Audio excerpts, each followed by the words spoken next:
High friends so आज चाहिँ म फेरि अर्को नयाँ ट्रिक लिएर आएको छु लोकसेवा एस्पिरेन्ट्सहरूको लागि स्पेसली र यो चाहिँ हाम्रो जुन संविधानमा फन्डामेन्टल राइट्स भनेर राखिएको छ त्यसको बारेमा हो। हामीसँग 31 वटा फन्डामेन्टल राइट्सहरू छ र 35 वटै फन्डामेन्टल राइट्स चाहिँ एक्जाममा कसरी सोध्छ भन्दाखेरि एउटा ल ड्यास ड्यास ड्यास ड्यास भन्ने फन्डामेन्टल राइट चाहिँ संविधानको कति नम्बर आर्टिकलमा छ भनेर सोध्छ कि। सो त्यो चाहिँ हामीलाई थाहा हुनुपर्छ र संविधानमा चाहिँ हाम्रो चाहिँ पहिला सुरु 1 देखि 9 सम्म चाहिँ संविधानको बारेमा छ आर्टिकल, त्यसपछि 10 देखि 15 सम्म सिटिजनसिपको बारेमा छ, अनि त्यसपछि लाएर 16 बाट चाहिँ हाम्रो चाहिँ के छ भन्दाखेरि अनि त्यसपछि हाम्रो 16 देखि चाहिँ 31 सम्म कति हुन्छ 16 देखि 47 सम्म है। 16 देखि 47 सम्म चाहिँ हाम्रो फन्डामेन्टल राइट्स छ र 48 मा चाहिँ ड्युटिज गरेर फन्डामेन्टल राइट्स एन्ड ड्युटिज छ। सो हाम्रो 16 देखि 48 सम्मको कुराहरू पढ्छौँ र त्यसरी 31 वटा फन्डामेन्टल राइट्सहरूको नामहरू याद गर्न चाहिँ अलिकति डिफिकल्ट हुन्छ होला। सो यो चाहिँ मैले एउटा नेमोनिक्स बनाएको छु आफ्नो लागि।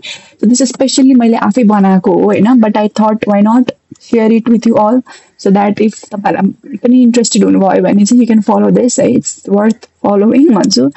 त्यसलाई चाहिँ मैले के बनाएको छु भन्दाखेरि यसरी चाहिँ स्टोरी बनाएको छु कि एउटा।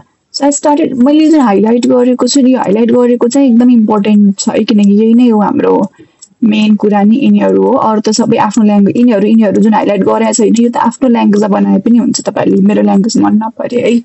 सो डिग भनेको एउटा मान्छेको नाम है। So Dig is a man who values freedom, equality and has good communication skill. Dig भन्ने एउटा यस्तो मान्छे छ जसले चाहिँ स्वतन्त्रता अनि त्यसपछि इक्वालिटी एकदमै त्यस्तो कुराहरूलाई चाहिँ एकदमै भ्याल्यु गर्छ, प्लस उसको चाहिँ कम्युनिकेसन स्किल पनि एकदमै राम्रो छ भनेर एउटा लाइन बनाएँ मैले होइन। But on the other hand Justin है, जस्टिन भन्ने अर्को केटा चाहिँ इज अ क्रिमिनल जसले चाहिँ के गर्थ्यो भन्दाखेरि हु टर्चर्ड हिज वाइफ हेली। जस्टिनले चाहिँ is a criminal who tortured his wife Haley. So Haley fought against preventive detention. अब उसले आफ्नो टर्चर फेस सहन नसकेर उसले प्रिभेन्टिभ डिटेन्सनको लागि फाइट गर्न थाल्यो, but did not work. So later it was found that Justin believes in untouchability and discrimination as well. So Justin भन्ने केटा क्रिमिनल त थियो जसले आफ्नो वाइफलाई टर्चर गर्थ्यो र त्यो वाइफले चाहिँ आफ्नो प्रिभेन्टिभ डिटेन्सन पनि अप्लाई गर्यो तर काम गरेन। बट पछि के पनि थाहा भयो भन्दाखेरि जस्टिन भन्ने केटा चाहिँ उसले अनटचेबिलिटी डिस्क्रिमिनेसनलाई पनि एकदमै विश्वास गर्थ्यो भनेर थाहा भयो। त्यसले चाहिँ हेलीले के गर्यो भन्दा फाइनली उसलाई डाइभोर्स दिने डिसिजन गर्यो क्या। फाइनली डाइभोर्स त दिने तर प्रपर्टी लिएर डाइभोर्स गर्ने भनेर आक्स प्रपर्टी। अब यहाँनिर हेर्नु यो चाहिँ मैले द रिजन फर डाइभोर्स यो चाहिँ वाज हो है। The reason of divorce was inform to Justin. यसमा मैले के भन्न खोजेको भन्दाखेरि यो रिजनको खासमा मेन कुरा चाहिँ इट्स नट रिजन है, यो ठ्याक्कै बनाउनु नमिलेर मैले रिजन लिएँ, तर खासमा भन्न खोजेको चाहिँ रिलिजन हो है। यसलाई चाहिँ त्यसरी बुझ्नु, रिजनलाई रिलिजन भनेर बुझ्नु होला। सो द रिलिजन होइन त्यो भन्न नमिलेर यसमा रिजन मैले राखेको हो। The reason of divorce was informed to Justin. अब उसले चाहिँ डाइभोर्स पनि गर्ने अनि प्रपर्टी पनि लिने हेलीले डिसाइड गरेपछि अब त्यो कुरा जस्टिनलाई भन्न पर्यो र के कारणले डाइभोर्स गरेको भन्ने कुराको इन्फर्मेसन चाहिँ जस्टिनलाई दियो। त्यसपछि दुवैजना हेली र Justin they start together in privacy to discuss further के गर्ने कसो गर्ने भनेर। त्यसपछि हेली टोल्ड जस्टिन, अब त्यो प्राइभेसीमा कुरा गरिरहेको बेलामा चाहिँ हेलीले सबै आफ्नो दुःख सोच जस्टिनलाई पोख्न थालिन् र पोख्दाखेरि उसले भन्यो कि कति exploited husband he was and ऊ जस्तो मान्छे त यो वातावरणको लागि प्रदूषण हो भन्न खोजेको कि यो चाहिँ होइन, and was like a pollution of environment. So he did not provided good education and did not teach good language and culture to his child. दुईजनाको एउटा बच्चा पनि थियो र त्यो बच्चालाई न त राम्रो शिक्षा दिन सक्यो न त राम्रो संस्कार र भाषा नै सिकाउन सक्यो होइन। So he also did not let Haley to do any employment. हेलीलाई जागिर पनि खान दिएन एन्ड हेली लाइक सी भनेको Haley was just like a labour to him. So यसरी चाहिँ स्टोरी लाइन थियो होइन। अब यो एक दुईचोटि सर र पढ्नुभयो भने त मजाले कन्ठै हुन्छ, मलाई त कन्ठै नै छ मैले बनाएको भएर। तपाईँले पनि आफ्नो ल्याङ्ग्वेजमा चाहिँ यही कुराहरूलाई राखेर चाहिँ यसरी स्टोरी बनाउनु भयो त जिन्दगीभर बिर्सिनुहुन्न आफूले बनाएको स्टोरी होइन, किनकि डाइरेक्टली फन्डामेन्टल राइट्स यो भनेर पढ्दाखेरि बिर्सिने चान्सेस हुन्छ, तर स्टोरी भन्ने कुरा चाहिँ ब्रेनमा पर्मानेन्टली स्टोर भएर बसेको हुन्छ। सो सिम्पली भन्नुपर्दा डिग एउटा यस्तो मान्छे थियो जसले फ्रिडम, इक्वालिटी र भ्याल्यु गर्थ्यो भने एउटा राम्रो कम्युनिकेसन स्किल पनि थियो। तर एउटा जस्टिन भन्ने केटा थियो जो चाहिँ एउटा क्रिमिनल थियो, उसले आफ्नो वाइफलाई एकदम टर्चर गर्थ्यो होइन। तर उसको वाइफले चाहिँ त्यो सहन नसकेर प्रिभेन्टिभ डिटेन्सन पनि एक्सन लियो, तर त्यो पनि काम गरेन। पछि के पनि थाहा भयो भन्दाखेरि जस्टिनले चाहिँ अनटचेबिलिटी, डिस्क्रिमिनेसन यस्तो कुराहरूमा पनि विश्वास राख्दो रहेछ।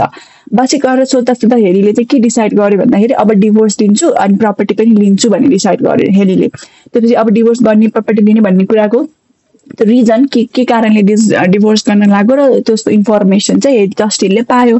पाएपछि चाहिँ तिनीहरूसँगै बस्यो, एउटा कोठामा बस्यो अनि प्राइभेसीमा बस्यो। अनि फर्दर डिस्कस गर्न थाल्दाखेरि हेलीले चाहिँ जस्टिनलाई सुनायो कि कति एक्सप्लोइटेड थिइस्, तँहरूको वातावरणको लागि एउटा प्रदूषण होस्, अनि तैँले हाम्रो बच्चालाई राम्रो शिक्षा दिन सकिस्, न हाम्रो बच्चालाई राम्रो कल्चर ल्याङ्ग्वेज सिकाउन सकिस् होइन। सो न त हेलीलाई कुनै इम्प्लोइमेन्ट पनि गर्न दिएन। Like Haley was like a labour to him, नोकर जस्तो भएर बसेको थियो होइन। सो यो यति भनेको चाहिँ तपाईँको फन्डामेन्टल राइटको फर्स्ट होइन 31 अब 16 वटा हेर्नुहोस्, 16, 17, 18, 19, 20, 21, 22, 23, 24, 25, 26, 27, 28, 29, 30, 31, 32, 33, 34 अनि 35, 36, 37, 38, 39, 40, 41, 42, 43, 44, 45, यहाँ चाहिँ 45 वटा भयो होइन। सो योहरू पनि राख्नु होला भन्छु है म चाहिँ। र यसमा तपाईँले के पनि भन्नु, अब यो चाहिँ के त यति चाहिँ पछाडिको घोक्न सक्नुहुन्छ, नत्र भने तपाईँले चाहिँ के गर्नु भन्दाखेरि यी दुईटाको पनि तपाईँले चाहिँ के बनाउन सक्नुहुन्छ स्टोरी। जस्तो कि अब again he told how later, अब अर्को लाइनमा चाहिँ we can add a story कि she also mentioned how her health was she also mentioned how she had health issues and she also mentioned how she had how she also mentioned how she have health issues because of lack of proper food and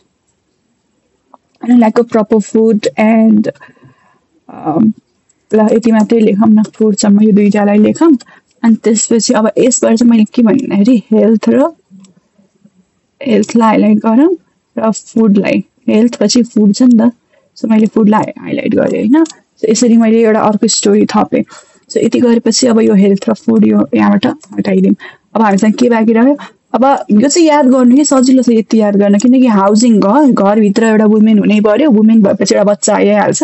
बच्चा भनेको अब जुन जातको पनि हुनसक्छ, so दलित जातको रहेछ। अनि त्यसपछि लाएर त्यस्तो त्यो घरमा सिनियर सिटिजनहरू पनि हुन्छ नि त, कतिवटाको घरमा त सिनियर सिटिजन। अनि त्यसपछि लाएर सोसियल जस्टिस, सोसियल सेक्युरिटी होइन, यो दुइटा चाहिँ सोसल भएको सोसल जस्टिस सेक्युरिटी, अनि right to consumers, exile, right against exile होइन। सो यो कुराहरू चाहिँ यति मात्रै याद गर्न गाह्रो छैन है, त्यो चाहिँ मजाले याद गर्न सक्नुहुन्छ। सो यही नै हो नेमोनिक्स। सो यदि मन पर्यो भने please like, comment, share, subscribe गरिदिनु होला च्यानललाई। र यस्तै अरू धेरै लोकसेवाको जीकेको लागि स्पेसली टिप्स एन्ड ट्रिक्स चाहिँ म अझै पनि लिएर आउँछु। यदि इन्ट्रेस्टेड हुनुहुन्छ भने चाहिँ प्लिज कमेन्ट डाउन बिलो, र कुन चाहिँ टपिकमा तपाईँहरूलाई नेमोनिक्स चाहिएको छ, कुन चाहिँ टपिक एकदमै गाह्रो लागेको छ प्लिज मेन्सन गर्नु होला। म चाहिँ त्यसलाई सरलभन्दा सरल तरिकाले चाहिँ तपाईँहरूलाई सजिलो हुने गरी चाहिँ ट्रिक्स र आइडियाजहरू लिएर आउनेछु। Thank you so much for watching, take care.